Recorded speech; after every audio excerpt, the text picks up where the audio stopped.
Hello, indie music listeners. I'm Podshirt Man, and I'm produced by 11 Labs. We want to thank everyone out there who has subscribed to Podshirt Network at YouTube. We just reached the first big milestone of 1,000 subs and are now at over 1,050.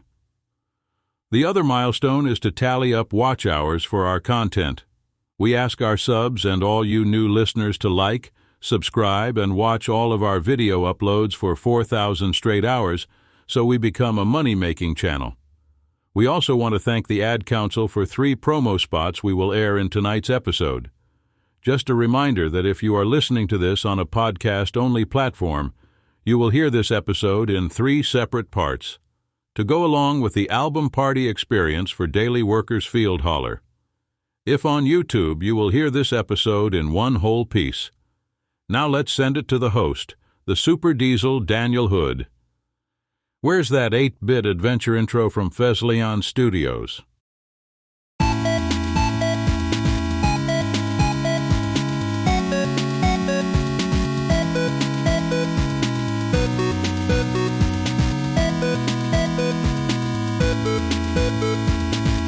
Daniel, thank you so much for inviting me. Well, I'm happy that you're here. So, Harold, say hello to everyone. Hello, everyone out there, Podshirt Land. I am happy to be here. Thrilled to be here. Thank you. Thank you, Daniel. Oh, you're welcome. So, let's talk about Field Holler. It's the name of your latest album, which you released back on February 28th of 2025, just a few months ago. It's also the name of the opening track for this album, Field Holler. Now, when I think of Field Holler, I'm just thinking some person's going to the middle of a field and he's just hollering at the top of his or her lungs. It's just a funny thought I had. But this term field holler is very important because of the name of the album and its placement. So what I want to know from you is, why is it important for the listener to get the message of field holler? What's this message and why is it important? That's a good question. Yeah, I grew up in North Alabama in small town Muscle Shoals. A lot of people have heard of it for various reasons, for studio, great albums, great R&B and music, pop music, and but I'm I guess my first blues would be my first genre of guitar choice in the early '80s. When I picked up a guitar, gravitated towards that, and then later when I'm writing poetry, which was I started doing that in the 2000s. Yeah. Took a break from music, took a break from my first band I played with, Cotton Mather, out here in Austin. I started writing poetry, and I had a collection that I was gonna call Field Holler, and there was a poem called Field Holler. And a field holler, of course, is goes back to it's an African American when they were working out in the field, they would sing back and forth, sing what early blues songs, spirituals, hymns, that kind of thing. And so I think that's where the term comes from. But so I combined. I took for this album. This is the most cohesive uh, record I've done so far, I think, with Daily Worker. It's closer to a Cotton Mather album. Robert Harrison, the songwriter from Cotton Mather, is very approaches albums very kind of literate and academically, and has themes, and I just usually put a collection of songs out. But this time I wanted to be more thoughtful and treat it like one of my poetry collections. So each of these song lyrics, each of the lyrics are usually prompted from a poem or a song I've had. So and the overall theme of the record, and it's kind of captured in the first track, is one of sort of small town childhood nostalgia, and in this case, this is would be Alabama, rural Alabama. So I don't know if I answered the question. I think I just kind of rambled for 5 minutes. So No, that was sorry. good. I think with any name of an album, I think it means something to someone else. Like I said, Field Holler meant something to me just based on how it sound. But to you, you had a completely different story about with the black community. That was a term that you used when they were out in the fields. I wouldn't even thought Yeah, of that. So it things mean something to something else, and that's yeah, no worries. yeah. Right. Yeah. Well, good. I'm glad it means other things to other people, because that's this my poetry is very, it's all very personal narrative stuff. So it should mean different things to whoever. So I'm just glad that people are glad you're listening, and I'm glad you enjoyed it. So Yes, but let's go ahead and talk about track two of this album. This song is called Ghost Note. Now, I guess the idea of a ghost note I've heard is that people that pass on, they're able to communicate with the living somehow, whether they've written a proverbial note or they've made some type of noise or something about parent. That's how I've heard the term ghost note before. But I just want to know from you, based off of this song, do you feel like it's a good idea if people could talk to the dead or to a ghost based on what they're communicating to them? Do you think people should communicate with dead people and learn something? Um, wow. Again, yeah, that's I'm glad you got that. That's very cool. I was thinking, I think more of I think it's a ghost note is I think is it a jazz term or something? I can't remember. But this is a very this song is not about that. But as far as Oh, communication, I think you know, whether it's your mom who's passed on or a friend or whoever, um, I think I think you communicate by just maybe keeping them in your thoughts, in your memories, customs, traditions you do, maybe around the holidays or something. You know, you can think of people, you can certainly write about them or honor them in some way, other way. But as far as like actually communicating with the dead, I'm not quite sure about that. oh, But you know, again, I'm kind of agnostic of most things. So, but yeah, actually, this song is about it's about me, you know, hanging around the music business. oh, This isn't no, it's me and myself backstage. It's this idea that when I was in a band and we toured, we did fly dates, and I was kind of waiting for something big to happen, waiting for the limo, you know, waiting for that guy to pick you up in the limo. Um, and you know, there's references Les Paul and in a weird kind of Christ-like way. It's just again just sort of impressionistic stuff. But yeah, this one's maybe the most autobiographical and the least okay. southern southern nostalgia. It's more about just you know, thinking about being a young person trying to be a rock star, and here I am pushing 60 and I'm still, you know, putting out music. So and how kind of ridiculous that can be, I guess. Well, So I have learned something because when I heard of ghost note, it was always a paranormal term to me. I didn't know that was a yeah. jazz term, so I was way Well, I think off. it's Go ahead. jazz. I think it might have even a is it a drum thing? It might be like a drum stroke or something. I can't remember. I've heard it somewhere and it just stuck with me because it just sounds cool. It's and it could have paranormal, you know, impressions or whatever. So yeah. Absolutely. Let's go and talk about track three of the album. This is called Born Right. Again Again. So Yes. I get the term born again, which in the spiritual world, people they do like a ceremony of sorts and then become Yes. born again to get like a second life of sorts. But this Yes. implies you get another again to this. So that means that Yeah. someone's trying to change your life for maybe a third time. So I guess the question I guess want to ask is that this is this song about a guy or woman or anybody trying to redeem themselves and keep failing to redeem themselves? Is this about failure to redeem themselves? Is what I'm trying to ask. Wow.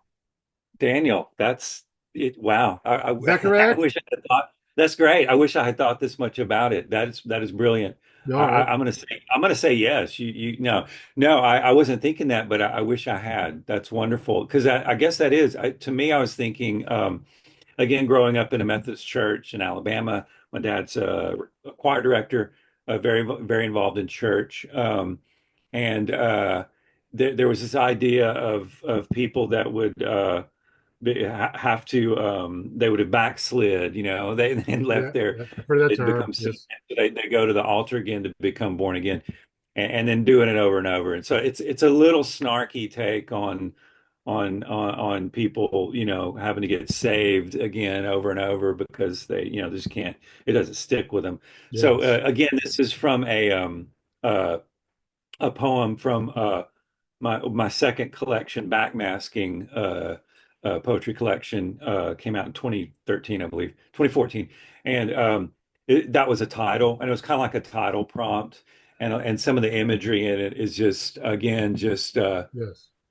southern imagery with a title that's a little bit of a snarky take on having to be saved, and but what you said was brilliant. So let's go with. let's just go with that. So I that well, was I'm glad great. I got that one right. All right. Well, thank you for Yeah. that. Thank you for that. You got it more And, right than me. So well, yeah. well, thank you, Harold. What is dedication? The thing that drives me every day as a dad is Dariana. We call him Day Day for short. Every day he's hungry for something, whether it's attention, affection, knowledge. And there's this huge responsibility in making sure that when he's no longer under my wing, that he's a good person. I think the advice I would give is you don't need to know all the answers. The craziest thing was believing that your dad knew everything. So as a dad, you felt like you had to know everything. You had to get everything right. It's okay to make mistakes. As long as it's coming from love, then, it kind of starts to work itself out. I want him to be able to sit back one day and go, we worked together, we did a good job. That's dedication. Find out more at fatherhood.gov. Brought to you by the U.S. Department of Health and Human Services and the Ad Council. Let's talk about Oh, track 4 of this album. This song is called Sky Beyond the Sky. Now, to talk about the normal sky that here on Earth, the sky is either blue in the afternoon or at night it's like a dark blue, and it's like or navy blue, whatever you want to call it. But you're talking about a sky that's beyond that. Now, some people say maybe when people say that they're referring to heaven or some magical place they wish to go to. What I want to ask you though is we know what this our sky looks like. The sky above the sky, what do you imagine that looks like and why? Yeah, you got this one again. This is obviously a reference to heaven, but oddly enough, the again these are all autobiographical Southern kind of childhood nostalgia. Except this one, I was thinking about it on my drive home. When I drive home to Alabama, I take Dallas, Little Rock, Memphis, all of those routes there through Yeah. Mississippi into Muscle Shoals. And so I really just actually each stanza is a recounting of Arkansas. I'm talking to Arkansas. I'm talking to Tennessee. I'm talking to Mississippi. Finally, I talked to Highway 72. And so it's I was trying to be a little craftier and have a lot of these songs. I try to be more purposeful. I tend to be pretty lazy, a lazy lyric writer. I write based off of guitar hooks. I'm first and foremost a guitar player. I was the lead guitarist in Cotton Mather, Yes. and so I'm digging more and more into songwriting.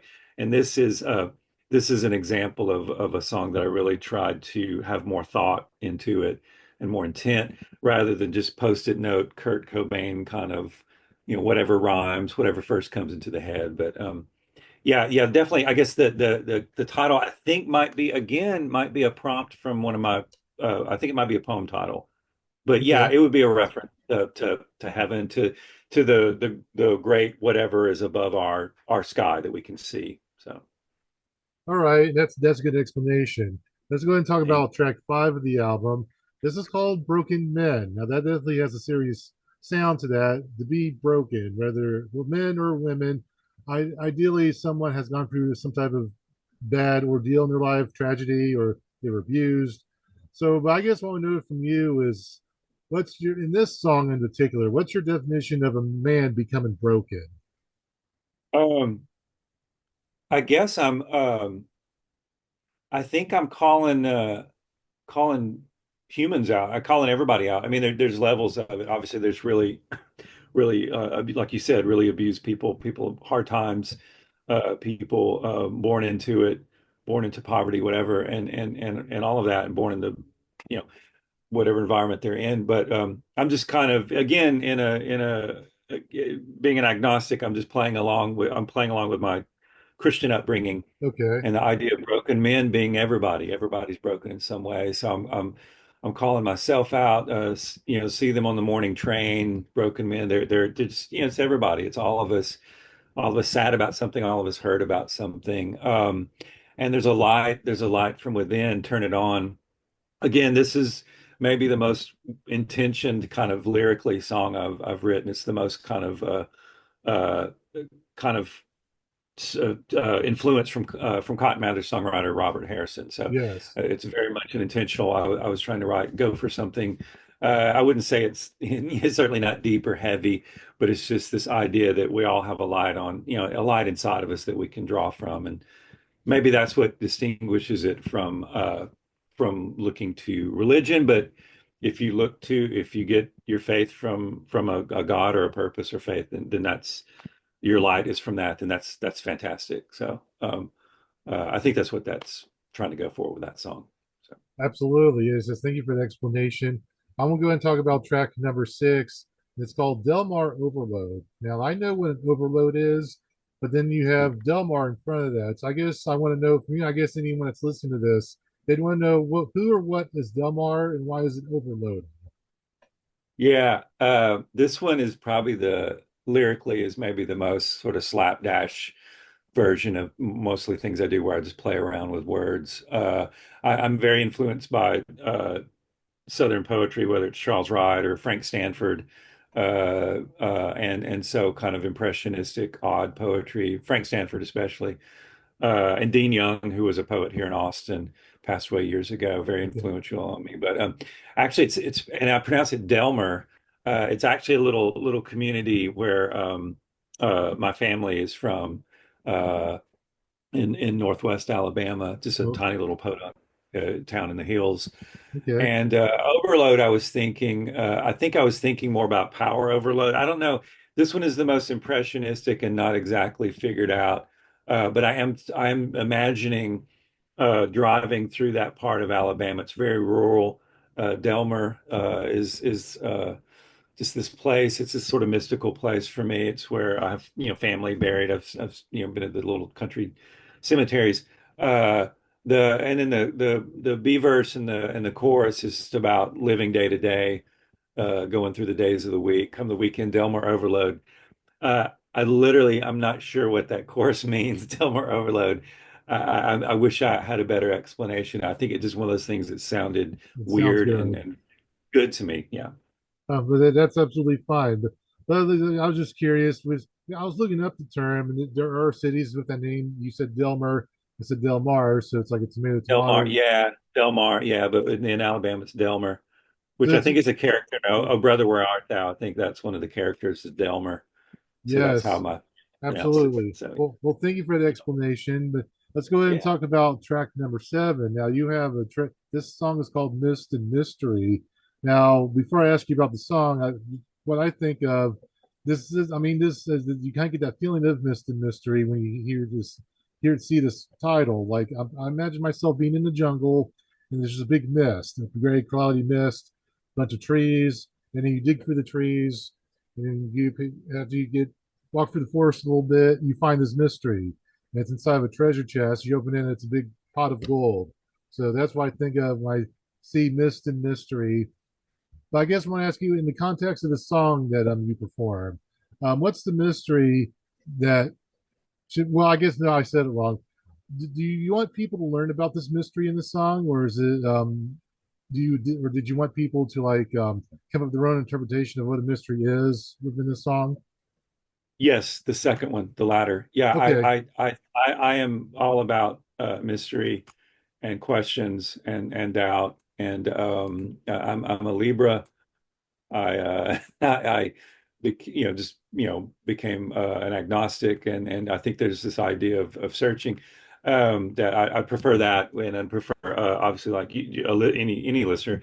I'm just thrilled, Danny. I'm just thrilled people are listening. I'm thrilled that it's getting out there. Yes. It's this No Aloha Records is the little label in Spain, and uh, Jordy. Shout out to Jordy in Spain for putting out Field Holler on vinyl. And so, but Mist and Mystery, again, I think that might have been a title prompt from a poem, and the song itself is about years ago. My wife was president of a nonprofit, and she did a lot of traveling.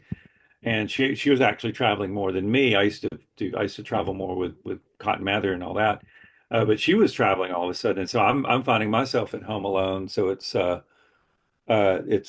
written about being sad and alone at home, oddly enough, instead Yeah. of there's nothing really that mysterious about it, except that I feel like maybe when you're spending too much time alone, you do feel lonely, maybe you can get feel like you're in a mist, in a Yes. fog or something. So maybe that's where that came from. I'm going to go with that. I think I just pulled that one out. So, Yes, a yeah. jungle miss whenever you get lonely or your brain's foggy.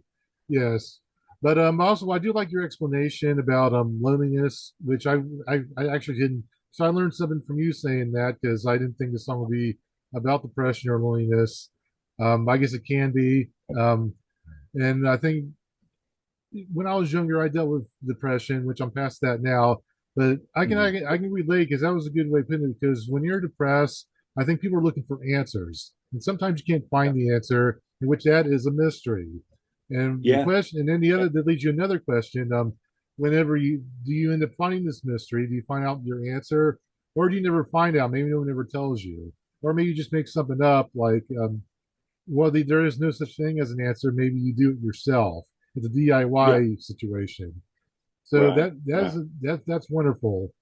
I think that's a Oh, wonderful great. thought. Yeah, I would say I would add to that. Obviously, for I was saying that I like the idea of the mystery and doubt and the eternal kind of let the what's that was a folk song, Let the Mystery Be. I think I can't think of the artist's name. She's a well-known folk artist, but so that's great with art, I guess, and big things. I think with people with people suffering from depression or neurochemical type that I definitely, yeah, I would be a big advocate for answers for what I mean, for getting help and seeking out answers. But I think in the terms of music and art, it's always, I think it's good to be kind of a little disoriented, and then you come to conclusions by yourself. So When I smoke weed, I get lost in the music.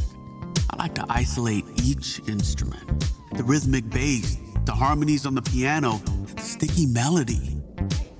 Hey, hey, hey, hey, careful, babe. There's someone crossing the street. Sorry, I didn't see him there. If you feel different, you drive different. Don't drive high. It's dangerous and illegal everywhere. A message from NHTSA and the Ad Council. Let's go ahead and talk about track number 8 on this album. This is called Long Slow Fade.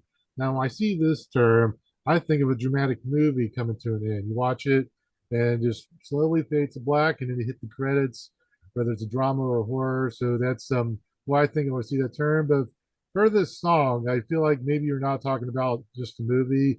I think you're talking about how people process things like when they're in an actual dramatic situation in real life, not a movie, but real. But now, am I wrong about that? And if I am wrong, then what do you mean by long slow fade?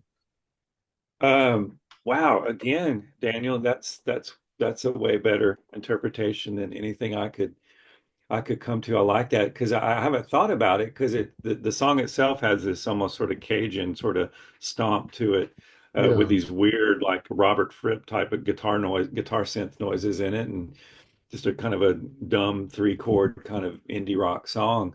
yeah, Long Slow Fade, to me, I was thinking instead of a movie fade, I was thinking of a track fade, like uh like Hey Jude. You know how Hey Jude it takes forever to fade out, right? So yes, I was thinking of a track fade on a song.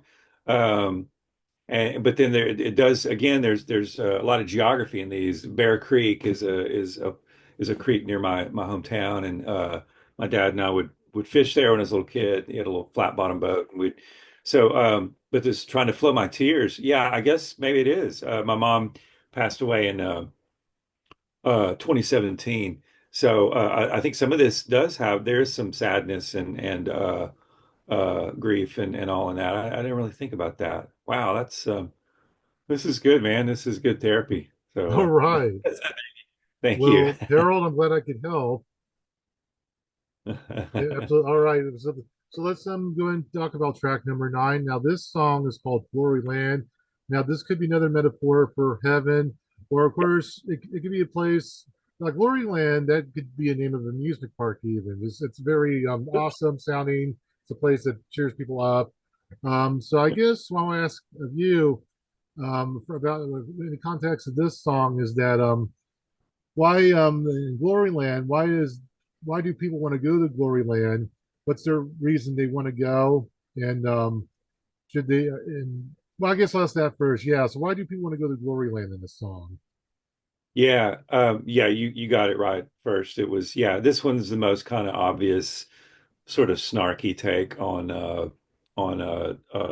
my from my Bible Belt upbringing, a take on heaven, and you're reunited with Mima and Papa and all Yeah. that, Oh, yeah. whether you want to be or not, you're there, and you're for eternity. And it's like the idea I remember thinking as a teenager when I'm sitting there in church, already kind of skeptical and doubting. I'm like, really? Forever? Really? Yeah. So it's kind of it's just it's kind of and they say eternity stuck here with you and them and me. It's kind of just a snarky, cynical person's take on the idea of glory land. But I do like the idea of I'm sure there is a theme park called Gloryland. There, Gloryland, I'm there pretty sure. probably is. Yeah, and in the Dallas area or yeah, in Alabama or something, I'm sure there is. But yeah, it just this one's pretty not doesn't go very deep. It's just kind of snark. Snarky, a fun little jingle about going to Glory Land. Yeah, Absolutely. yeah, Absolutely, Harold. All right. yeah, Well, yeah. let's, I mean, mainly that one was just a guitar romp. I just wanted to have like a 3 minute kind of Oasis meets Leonard Skinner type guitar solo at the end, Freebird at the end. So that one was fun. So. yes. Well, let's get to the very last track of this album. This track, for track number 10, is called Waterlue Setra. Now, I know what Waterloo is. It refers to the death of Napoleon. It was in a town of, it was in Belgium, in a town that's called Waterloo. Mhm. So I get the reference to Waterloo, but this is Waterloo Setra. So that might be over my head and people that might listen to this track. So I wonder from you, what is a Setra and why, how does Waterloo apply to Setra? Well, the sutra, it's Sutra. sutra, I think, or maybe sutra. It's I always thought it was a lesson. I'm double checking myself because now I feel like I'm being tested. Daniel, this is good. It's a rule. I thought it was a lesson, like a in Buddhist, Hindu or Buddhist, it's a but apparently it's a rule. So it's a sutra. I think I got the again, I got the title from a poem. I probably stole that idea from Charles Wright, who writes a lot. He wrote a lot based on the Chinese poets like haiku and sutras, and so I am. So that it's just a play on that. Waterloo is actually again this is a little geography lesson of Northwest Alabama. Yeah. Again, it's just a little tiny podunk town on the shores on the bank of the Tennessee River, right in the corner near Tennessee and Mississippi. Okay. Uh, Kind of in the Shiloh area. You've got this ugly kind of Civil War antebellum heritage and all that kind of stuff, but the landscape is beautiful. Tennessee River, the mid South is pretty. It looks probably a little bit more like what part of Ohio are you in? I'm in Xenia, Ohio. Virginia. Okay, yeah. Um, so it's kind of akin to Tennessee, Kentucky, maybe Southern Ohio. It has more of that look to it. But anyway, Waterloo's a cute little town on the Tennessee River, and my dad and I would drive out there to you could see bald eagles in the wintertime. They would winter along this big TVA dammed Tennessee River. So again, this is kind of similar, maybe more to Delmare Overload. It's more impressionistic, where I take a town name and add something like a koan I guess koan is the Buddhist lesson. I'm confusing that with sutra, or like a haiku or a tanka. Yeah. So Okay. so Waka Sutra, and again, I think I took that at prompt and I wrote the lyrics, maybe prompting again from some of my poetry lines. A lot of these I think are pulled from actual poems.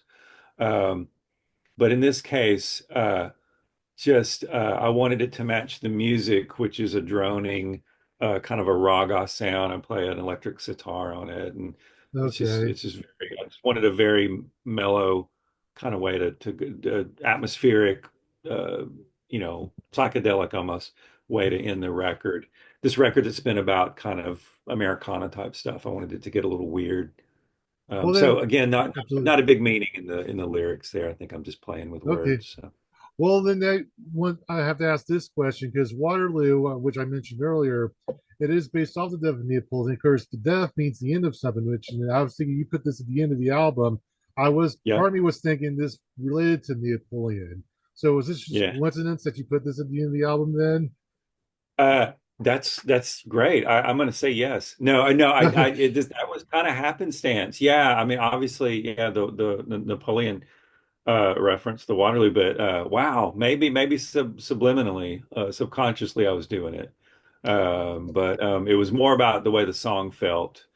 To have this kind of album that it's got a lot of folk in it. There's some Yes. the Daily Workers are a little more rock, I think, a little more lo-fi and rock, and this one's has more, I think I thought out more lyrically and I thought out more instrumentation. There's a lot more acoustic guitar and singer-songwriter type stuff. So, but yeah, I'll take that. I'll Absolutely. say that. I'll say yes. Yeah. Well, I like that answer, Harold. Yes. Well, but you know what? Yeah, this I've listened to this album about 3 times now. This is good music. You guys make great music, and I do Thank thank you. you for you taking the time to talk to me about this. Before I let you go, I want to talk a little more about how people can find you guys. I want to shout you guys out. I know you, Harold, you're the face of Dilly Worker, but you have other people that do work with you on making music. And Yeah. according to your Instagram, you got Steve McCarthy, who's on drums, Marty Yes. Hoberstrick, who's on bass, and John Yep. Hope Rock. Bookout, who's on guitar and does backing vocals. Yeah, yeah. Steve McCarthy, Marty Hobroch, and John Bookout. And John joined us fairly recently, and we're working on an album right now, a full band album. So I have an interesting thing where I've for years I've been putting out I'm daily worker. I make all my 4-track recordings here, play everything, put it out myself, and that's what I've been going by.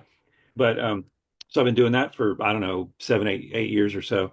So I've got a lot of stuff on Bandcamp. That's the best place to go is dailyworkerbandcamp.com Yes. for music. And then, but several years back, I decided I wanted a loud rock and live band to play this music, and I got with Steve and Marty, who are all I knew them from playing in other bands here in Austin forever. I've been here Yes. over 30 years that they have too. And so we started working and kind of rocking out. And we took some of my kind of rinky dinky lo-fi 4-track stuff and kind of bulked it up into this loud kind of classic rock sounding thing. And so we have our own sound, but it's all under Daily Worker. It's maybe kind of confusing. I know Guided by Voices, Bob Pollard has different iterations of Guided by Voices and all that. So but yeah, it's from as far as I'm concerned, it's all Daily Worker. MF Genius EP came out last year, and that's the three of us. That's Steve McCarthy and Marty Hobroch, and then me, recorded with this guy Chris Frenchy Smith in here Okay. in Austin, real famous punk producer, and it's a cool EP. And then now we're working on something as a quartet with John Bookout, Okay. and Daniel, I record all the time, and I'm constantly put like. Field Holler is all me. That's on the Spanish label. I put out Autofiction on another Spanish label earlier in last year or 2 years ago, I think. And I've got another one in the queue for January that's a solo. So I record quicker as solo, but I like having a band and playing shows with them, and then hopefully getting a full length album out with them in next year. That's kind of more rocking and a little more produced.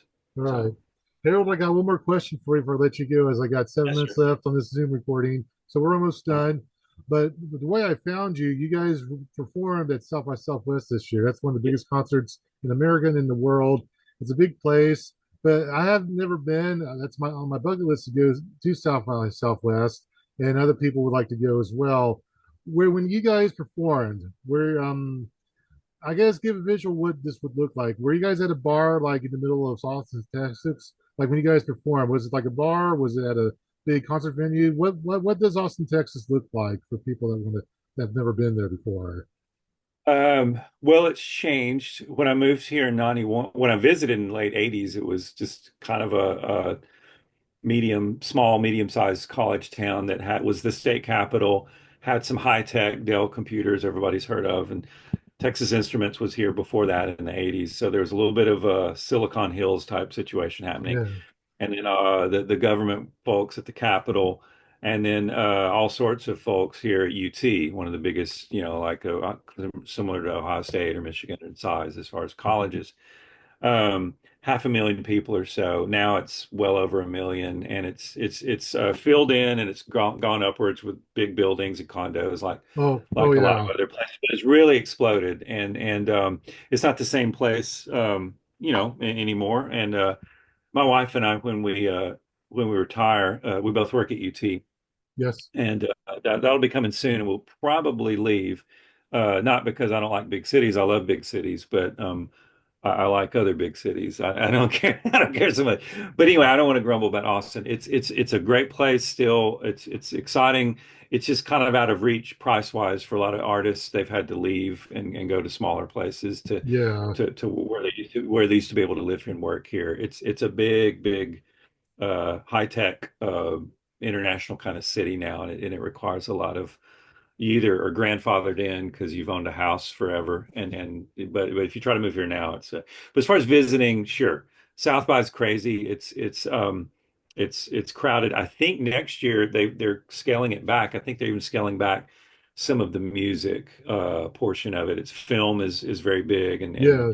game and all that kind of stuff. So it was originally obviously something for unsigned bands to perform at, and yeah, so it's very different.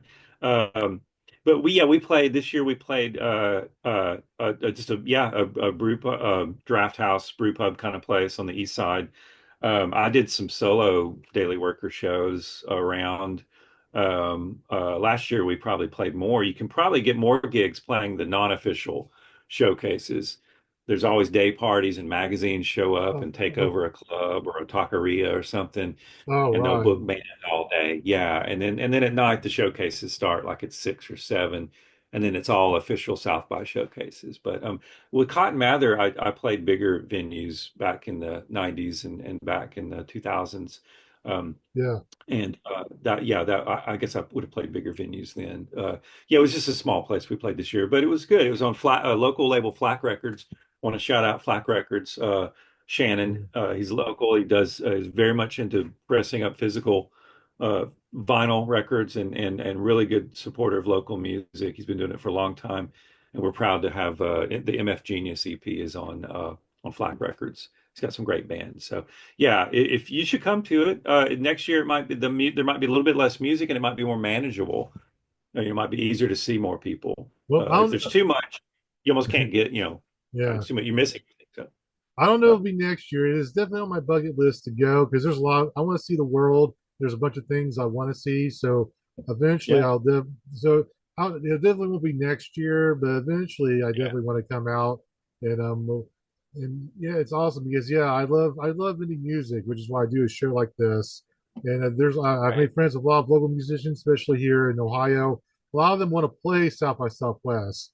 So Hmm. I think some answers you gave, that's good for people to know what it looks like, what to expect. I think Yeah. it's also important for people to live in Austin, Texas. When that's not going on, they should do open mics. Get out there somehow because someone could be watching, they can hook you up. I think that's Oh, good advice. absolutely. Yeah. Yeah, there's music every night. Yeah, I'm playing. I'm doing a couple of in stores for Holler, one next Tuesday. Yeah, I'm doing a couple of band shows as well. So we try to keep playing. I'm trying to get a weekly residency set up where I can mix in my songs and read poetry and have some of my poet friends come in and have a couple of hours a night of that Yeah, a week.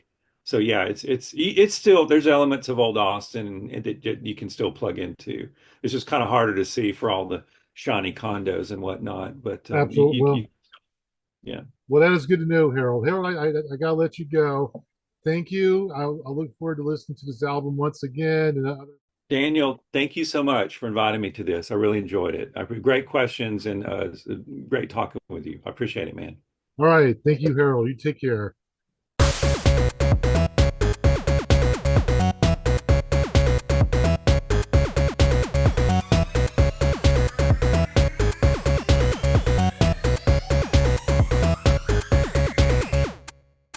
If you are a music artist, entertainer, or an outgoing person that contributes to society, we want to hear from you.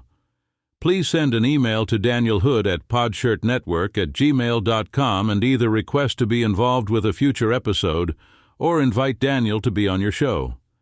If you ask nicely, you may also get to talk to yours truly, the Podshirt Man.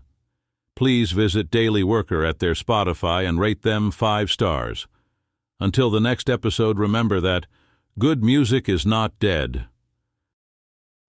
Out here, in the middle of all these acres, it can feel like you're the only person on Earth. And sometimes, that's how it feels when you're going through tough times. Stress builds up, you have trouble sleeping, maybe your mind is racing and you just don't feel like yourself. So what do? We get help. Lots of people are struggling with their mental health. It's more common than you think. The good news is, there are people in our community who are here for us when times are tough. Sometimes, just talking to someone can make all the difference in the world, so we don't feel so alone. One thing you can do is visit loveyourmindtoday.org for simple steps you can take to find the right solution for you. Whether it's hearing stories about what other people are going through, or finding the resources we need to navigate the stresses in our lives. Visit loveyourmindtoday.org. That's loveyourmindtoday.org. Brought to you by the Huntsman Mental Health Institute and the Ad Council.